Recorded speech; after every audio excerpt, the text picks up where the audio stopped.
Bismillahirrahmanirrahim. Assalamualaikum warahmatullahi wabarakatuh. Dan mari kita sapa terlebih dahulu Ustaz Jajang Aisul Mujaki. Assalamualaikum Pak Ustaz. Waalaikumsalam warahmatullahi wabarakatuh. Alhamdulillah. Ya, pagi hari ini kita kembali Pak Ustaz bersama-sama. Dan semoga Pak Ustaz bersama keluarga juga kabarnya baik Pak Ustaz. Alhamdulillah. Alhamdulillah. Iya, terasa waktu baru kemarin gitu Pak Ustadz ya. Kemarin malam tepatnya. Emang baru kemarin. Iya, baru kemarin gitu ya. Iya. Kita sudah bersama-sama kembali. Alhamdulillah, Allah masih memberikan kesempatan nih. Amin. Dan Pak Ustadz mungkin ada tema apa nih di kesempatan Sabtu Jendela Keluarga pagi hari ini? Iya. Kita masih meneruskan tema pekan yang lalu tentang 13 sifat yang disukai pria dari wanita. Mari kita segera simak tausiah dari Ustaz Jajang Aisul Mujaki. Silahkan Pak Ustaz. Makasih. Assalamualaikum warahmatullahi wabarakatuh. Waalaikumsalam warahmatullahi wabarakatuh. Alhamdulillahil wahibil atiyah, wassalatu wassalamu ala khairil bariyah wa ala alihi wa ashabihi dhawi nufusiz zakiyah, amma ba'd. Pada pagi hari ini kita masih meneruskan tema sepekan yang lalu tentang 13 sifat yang disukai pria dari wanita. Ada 13. Yang pertama sudah saya sampaikan pekan kemarin ya. Yang pertama karena akidahnya yang sahih, akidahnya yang benar. Jadi seorang perempuan yang memiliki sifat, yang memiliki akidah yang kuat, akidah yang benar, itu pasti dicintai, disayangi, disukai oleh pria ya. Yang kedua, karena paham agama dan mengamalkannya ya, memahami agamanya dan juga mengamalkannya, itu juga pasti disukai. Kemudian keturunan yang baik ya, semua orang pasti akan memilih pasangannya dari keturunan yang baik-baik. Betul, ya. Pak. Itu manusia yang normal ya. Kalau yang nggak normal kayaknya asal pilih. Asal pilih. Iya.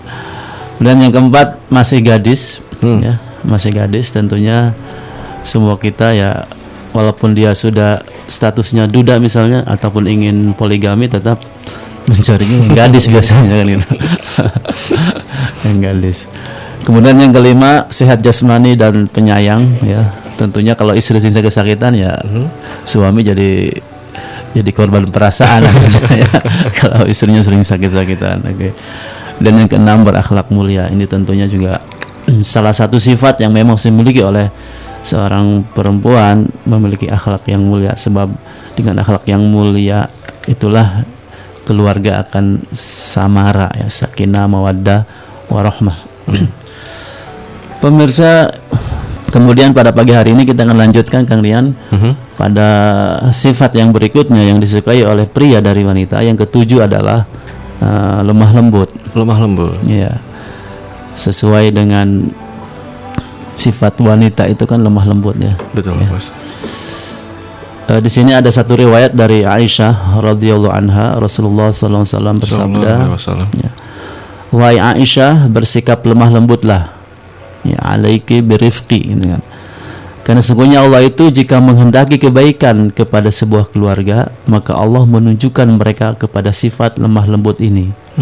Ya, jadi jika Allah menginginkan kebaikan pada sebuah keluarga, maka Allah akan menunjukkan sifat lemah lembut ini kepada keluarga. Dalam riwayat lain disebutkan bahwa jika Allah menghendaki suatu kebaikan pada sebuah keluarga, maka Allah memasukkan sifat lemah lembut ke dalam diri mereka. Idza aradallahu bi ahli baitin, idza aradallahu bi ahli baitin khairan, ya gitu di antara. Jadi Allah akan memberikan rezeki lemah lembut dalam keluarga itu. Dan sifat lemah lembut ini secara umum memang ya secara fisik itu dimiliki oleh wanita, oleh perempuan kan itu. Sebab kalau perempuan ya sukanya yang lembut-lembut kan itu. Sehingga dari kecil senangnya boneka kan, yang lembut-lembut tuh kan bisa dilus-lus gitu. Kalau perempuan ya, kalau laki-laki sebaliknya kan, ya yang kasar-kasar lah gitu kan, mobil-mobilan kan. Terus main gangsing kan gitu. Seperti itu. Jadi perempuan yang memiliki sifat lemah lembut itu akan disukai oleh pria. Tapi secara umum sekali lagi sifat lemah lembut ini dimiliki oleh kebanyakan wanita dan semua wanita harus seperti ini. Jadi sebab mendidik anak itu ya butuh kasih sayang, butuh lemah lembut gitu. Kita bayangkan Kang Rian kalau dia tidak punya sifat lemah lembut, ya sifatnya selalu kasar, ya ingin yang keras yang kasar. Ketika bayinya lahir kemudian nangis terus, iya. Makanya carilah perempuan yang lemah lembut, ya, yang feminim, yang dia benar-benar perempuan kan gitu. Tidak, sehingga kita bisa bahagia dalam kehidupan rumah tangga kita. Nah, ini lemah lembut. Kemudian yang kedelapan, sifat yang kedelapan menyejukkan pandangan. Ya, menyejukkan pandangan. Maksudnya adalah bahwa ketika sang suami melihat, ya, seorang laki-laki melihat perempuan itu, dipandangnya itu enak gitu kan, sejuk gitu kan. Jadi bukan ketika dipandang bikin sebel gitu. Ada kan orang kalau kita pandang jadi bikin sebel kan gitu. Iya. Ya. Jadi justru kalau kita pandang bikin gemes ya kalau bisa gitu. Makanya pandangan yang menggemaskan itu ya pandangin aja Kang Rian. Waduh. Ya. Oke, jadi menyejukkan pandangan ya itu salah satu sifat perempuan yang disukai oleh laki-laki. Rasulullah SAW bersabda, "Tidakkah kalian mau aku kabarkan kepada kalian tentang sesuatu yang paling baik dari seorang wanita, ya, yaitu wanita salihah. Dia adalah wanita yang jika dilihat oleh suaminya menyenangkan. Idza nazarta ilaiha saratka," kata Rasul. Jika kamu melihat dia, hati kamu jadi tenang, jadi saratka, jadi ser-seran kan gitu kan. jadi pandangan kita jadi enak memandangnya, menyenangkan. Kemudian jika diperintah ia mentaatinya, dan jika suaminya meninggalkannya ia menjaga diri dan harta suaminya. Ini pernah saya sampaikan edisi yang lalu. Ciri wanita solihah ini ternyata sederhana, dipandang jadi menyenangkan kan gitu. Sehingga berarti di sini pentingnya seorang istri itu berdandan, gitu kan. Walaupun memang seorang perempuan itu ya tidak berdandan pun sudah cantik, ya itu. Tidak sudah cantik sebetulnya. Makanya ketika dia berdandan, wah tambah cantik kan gitu. Cantik. Jadi sekarang bagaimana kesukaan suaminya kan itu. Iya. Kalau suaminya nggak suka dia pakai lipstik ya jangan pakai lipstik gitu kan. Mungkin kan ada suami yang tidak suka istrinya pakai lipstik gitu kan. Atau tidak suka istrinya pakai bedaknya terlalu tebal kan, susah kan seperti itu. Ya. Sehingga memang kalau Kang Rian, kalau kita ingin mengetahui perempuan itu cantik atau tidak, lihat saat dia bangun tidur. Saat dia bangun tidur. Nah, itu aslinya di situ. Iya. Jadi kalau para bujangan yang mendengarkan siaran ini, jika ada niat untuk menikah, ya ingin menentukan dia aslinya cantik apa tidak itu, kirim aja bibi kita atau ibu kita untuk nginap di sana. Nanti pesen tolong ketika bangun tidur perhatikan. Seperti itu ya. Surveinya begitu, bukan malah surveinya kita yang nginap di sana. Yang nggak boleh. Nggak boleh. Ya. Jadi pandangan yang menyejukkan ya. Jadi ketika dipandang oleh suaminya, maka suaminya akan merasa senang. Sehingga sini perlunya bagaimana pasangan kita itu merasa senang ketika memandang kita. Berarti jangan sampai kita malah para ibu ya, para perempuan nih ya, kaum wanita ketika keluar rumah luar biasa dandanannya kan gitu. Tapi ketika di dalam rumah biasa-biasa saja. Ya bahkan mungkin ya namanya ibu rumah tangga kan, kadang habis masak jengkol gitu kan, foto jadi bawa foto gitu. Jadi wajar kalau suaminya betahnya di luar rumah kan gitu. Ya betahnya di luar rumah, karena kalau di kantor kan sekretarisnya serba oke kan gitu. Pagi-pagi sudah ditawarin teh manis kan gitu. Ya kalau nggak teh manis, teh yang manis. Ya, ini perlunya bagaimana seorang wanita, seorang perempuan menampilkan dirinya ya, tampilan dirinya itu dipandang oleh orang itu senang ya. Sehingga motif yang digunakan, baju yang dipakai, make up yang dipakai juga itu harus dipilih hati-hati sesuai dengan kesukaan suaminya tentunya. Ya, ini untuk yang sudah bersuami ya. Iya. Kalau yang belum bersuami juga ya tetap jaga penampilan ya supaya cepat dapat jodohnya kan itu. Sebab secara umum laki-laki senang yang indah-indah kan seperti itu ya.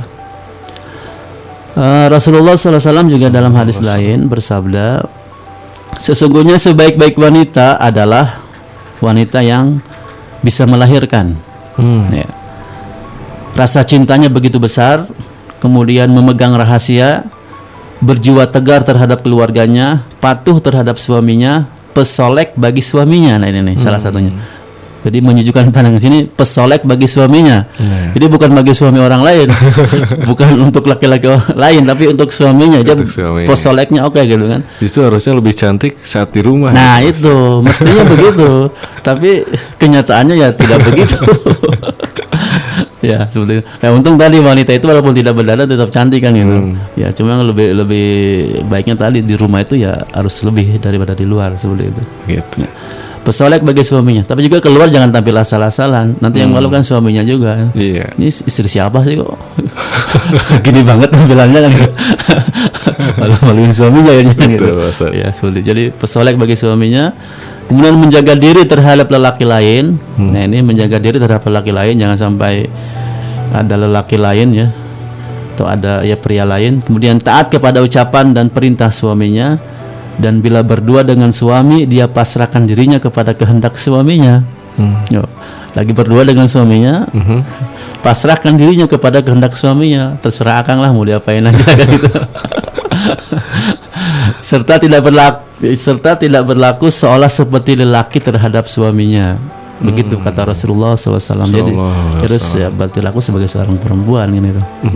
Ini sabda Rasulullah SAW mengingatkan kita bahwa salah satu ciri sifat perempuan yang disenangi kaum pria adalah pesolek bagi suaminya ya. Pesolek bagi suaminya. Jadi untuk merawat kelanggengan rumah tangga diantaranya ini ya. Dengan berdandan, dengan bersolek, insya Allah suami jadi betah di rumah kan ya. Jadi kalau ngantar itu pengennya pulang aja kan gitu. Ya, jadi pengen buru-buru nyampe rumah, bukan malah betah di kantor. Jadi dokter mondok di kantor. Ya. Kemudian juga ada sebuah riwayat ada Asma binti Kharijah ya. Dia mewasiatkan beberapa hal kepada putrinya ya, yang hendak menikah. Ya. Jadi putrinya mau menikah dikasih nasihat lah gitu. Engkau akan keluar dari kehidupan yang di dalamnya tidak terdapat keturunan. Engkau akan pergi ke tempat tidur di mana kami tidak mengenalinya dan teman yang belum tentu menyayangimu. Ya. Jadi kan engkau akan keluar dari kehidupan yang di dalamnya tidak terdapat keturunan karena berdua aja kan gitu kan. Suami istri kan baru berdua, belum ada keturunan. Kemudian pergi ke tempat tidur di mana kami tidak mengenalinya. Ya, jadi tidak mengenal begitu jauh karena baru pengantin baru, menantunya itu, dan teman yang belum tentu menyayangimu. Jadi belum tentu kan menyayangi. Sebab kan ya tidak ada pacaran itu kan, tidak mengenal sifat secara utuh gitu kan. Begitu, jadi ya masih pengenalan itu saat awal-awal pernikahan itu. Jadilah kamu seperti bumi bagi suamimu, maka ia laksana langit. Saya jadi ingat Om Jin kalau bahasa-bahasa seperti ini. Ya. Jadilah kamu seperti bumi bagi suamimu, maka ia laksana langit. Gitu. Betul. Jadi kalau ingin suami seperti langit, ya jadilah istri ini bumi kan itu. Ya. Bila memandang langit, tapi jangan lupa bumi. Ya. Jadilah kamu seperti tanah yang datar baginya, maka ia akan menjadi penyangga bagimu. Ya, jadi tiang. Jadilah kamu di hadapannya seperti budak perempuan, maka ia akan menjadi seorang hamba bagimu. Jadi dia jadi budak seorang perempuan, maka suami akan menjadi seorang hamba bagimu. Gitu. Janganlah kamu menutupi diri darinya, akibatnya ia bisa melemparmu. Jangan menutup diri, ya. Harus terbuka sama suami kan gitu. Gitu ya. Jangan pula kamu menjauhinya yang bisa mengakibatkan ia melupakanmu. Otomatis kalau istri jauh, ya kan lupa suaminya kan itu. Udah itu. Suami mah kalau istrinya jauh-jauh senang aja kali. Wah, istri nggak ada nih gitu. Alhamdulillah, jangan sampai begitu ya.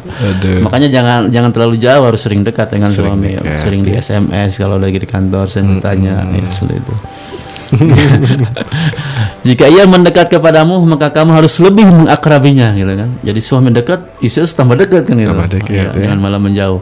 Jika ia menjauh, maka hendaklah kamu menjauh darinya. Tapi kalau suami menjauh, ya jauh juga kan gitu. Jangan ngejar-ngejar suami. Suami jauh lagi di Cirebon, dikejar-kejar ke Cirebon. Jangan biarin aja, kita juga pulang gitu. Ya. Janganlah kami menilainya kecuali dalam hal yang baik saja. Janganlah kamu menilainya kecuali dalam hal yang baik saja. Ya. Jadi yang baik-baiknya gitu kan, yang jelek-jeleknya jangan diceritakan.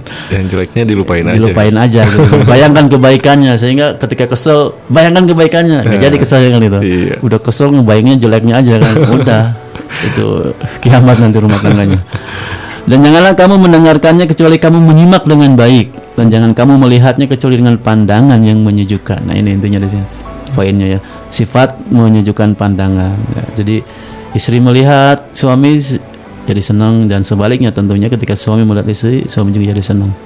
Ini nasihat dari seorang orang tua kepada anaknya yang akan menikah. Seperti itu. Ya. Jadi menyejukkan pandangan adalah salah satu sifat yang sangat disukai oleh pria, ya, dari wanita. Jadi seorang wanita, seorang perempuan berarti harus sebisa mungkin bagaimana dipandang oleh orang itu jadi senang sama dia, bukan malah benci, bukan malah kesal, terutama oleh suaminya tentunya. Seperti itu. Kemudian yang ke-9, mudah-mudahan yang mendengarkan ya, baik yang belum menikah maupun yang sudah menikah, ini jadi tambah semangat untuk membina rumah tangganya ya.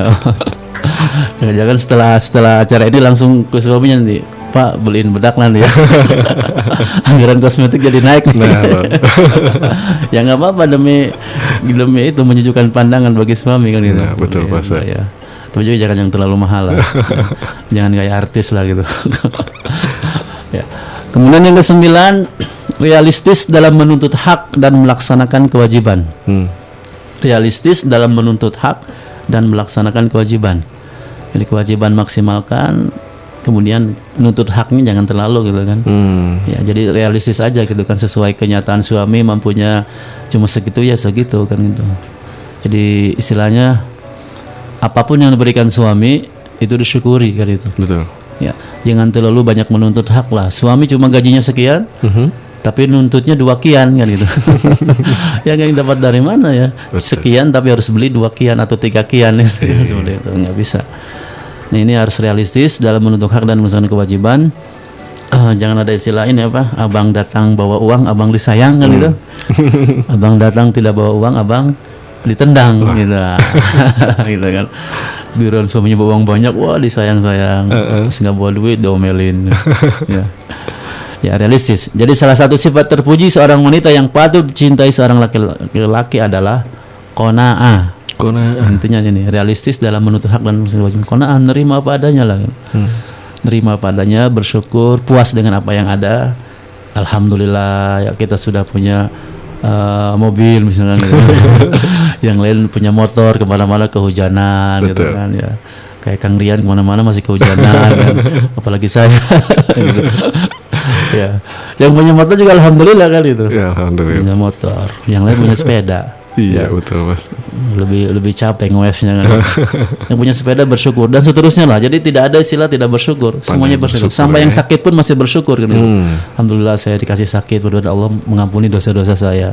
Masih bisa melihat cucu, masih bisa melihat anak, masih bisa melihat alam ini. Betul. Tetangga sebelah kemarin meninggal kan. Ya, yang meninggal nggak bisa ngomong. Kalau bisa ngomong dia alhamdulillah saya meninggal itu. Nggak ada ya.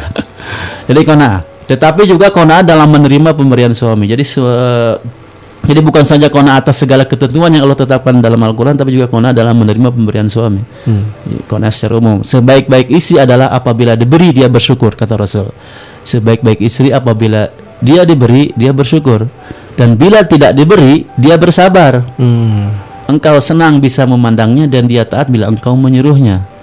Nah, karena itu tak heran jika acap kali melepas suaminya di depan pintu untuk pergi mencari rezeki, mereka berkata, jangan engkau mencari nafkah dari barang yang haram, karena kami masih sanggup menahan lapar, tapi kami tidak sanggup menahan panasnya api jahanam. Subhanallah. Itulah istri soleha ya, Kang kan. Hati-hati jangan sampai nanti di sana yang haram-haram diambil juga gitu. Betul. Kan. Saya di sini masih sanggup menahan lapar. Tenang aja gitu kan. Berapapun uang yang Kang bawa, saya terima, saya syukuri. Syukur-syukur banyak gitu.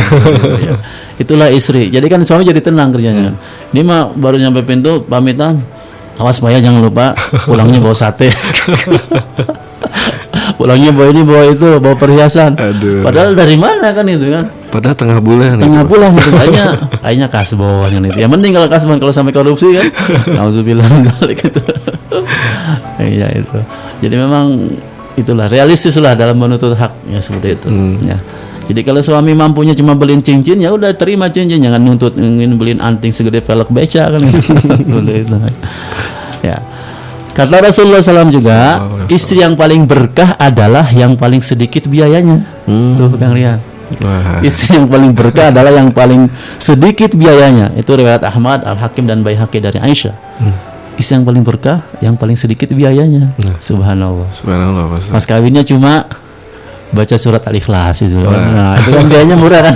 yang paling sedikit biayanya kan gitu. Kemudian udahlah rumahnya nggak usah gede-gede gitu kan. Yang penting ada ruang buat kita, ruang tamu, ruang pembantu misalnya gitu. Itu gede berarti. Gitu, ya. Artinya ya sedikit biayanya, kosmetiknya juga murah kan gitu, tidak terlalu mahal. Kemudian pokoknya beli bajunya juga tidak terlalu mahal, biasa-biasa saja. Itulah istri yang paling berkah kata Rasul, yang paling sedikit biayanya. Makanya kenapa selebritis, artis itu mungkin ya Allah alam kurang berkah karena biayanya mahal. Wah betul Pak. Akhirnya rumah tangganya bentar-bentar kawin cerai kawin cerai ya gitu kan. Pengadilan lagi yang untung mah hakim pengadilan gitu. Itu. Ya mungkin karena biayanya itu mahal gitu kan. Kosmetiknya aja berapa sebulan bisa sejutaan kan gitu. Namanya selebritis itu. Tapi kalau kita kan sedikit biayanya cuma berapa puluh ribu paling kan. Kosmetik kita berapa ribu. Jadi semakin sedikit biaya untuk istri ini maka semakin berkah istri itu. Semakin berkah. Ya, sebenarnya. Oke, kemudian juga para wanita mempunyai hak sebagaimana mereka mempunyai kewajiban menuntut kepantasan dan kewajarannya. Jadi Allah mengingatkan itu, ya. Wanita punya hak, ya, dan setelah dia melaksanakan kewajiban, ya, dia sebagai pelayanan diberikan seorang istri sebanding dengan jaminan dan nafkah yang diberikan suaminya. Istri itu melayani suami itu sama dengan nafkah yang diberikan suaminya. Ya. Allah berfirman dalam surat At-Talaq, ya, askinuhunna min haitsu sakantum min wujdikum, ya. Berilah tempat tinggal bagi perempuan seperti yang kau tempati, jangan kamu sakiti mereka dengan maksud menekan. Jadi askinuhunna, tempatkan, berikan, siapkan rumah untuk tempat tinggal istri kita gitu kan, semampu kita tentunya. Ini jangan sampai istri kita itu untuk selonjoran aja susah kan ya. Jadi berikan rumah yang layak lah, jangan terlalu S-nya jangan terlalu banyak, RSS. Rumah sangat sempit sampai selonjoran susah sekali kan itu. S kan itu. Jadi yang layak lah, askinuhunna, yang layak, sehingga istri itu betah di rumah, karena yang sering di rumah itu istri kan. Ya. Yang sering di rumah itu istri, apalagi istrinya karirnya di rumah kan gitu. Betul. Tidak di luar karirnya. Ibu rumah tangga itu kan hampir 24 jam di rumah. Jadi berikan rumah yang dia senang di rumah itu. Gitu kan. Kalau dia senang bunga, udah beliin bunga kan gitu. Kalau dia senang tiap pagi senangnya nyiramin pepohonan, ya udah siapin pepohonannya di depan rumah kan. Ya. Jadi kalau malam dia disiram, kalau pagi nyiramin bunga kan gitu. Gitu Pak Ustaz. Ya, yang ke-9 itu. Jadi realistis dalam menuntut hak dan melaksanakan kewajiban. Jadi bolehlah seorang istri minta haknya, yang minta ini minta itu, tapi sekali lagi qanaah tadi tetap dikedepankan. Lihat kondisi suami ya. Suami saya cuma segini. Jangan suka banding-bandingin suami kita dengan suami orang lain. Nah, itu dia. Itu yang nggak boleh. Ya. Syukuri. Jadi tadi kata Rasul, jika diberi dia bersyukur, jika tidak dia bersabar. Nah, itulah seorang suami seperti itu. Seorang istri harusnya seperti itu. Jangan suka banding-bandingin. Bu, kok Pak? Kok Bapak nggak kayak dia sih, dia wah gitu kan, udah repot tuh kalau udah banding-bandingin gitu kan. Betul. Udahlah, terima apa adanya, syukuri, insyaallah kalau sudah bersyukur Allah tambah nikmatnya kan. Amin. Amin. Iya. Itu sudah sampai yang ke-9 Pak Ustaz ya. Iya.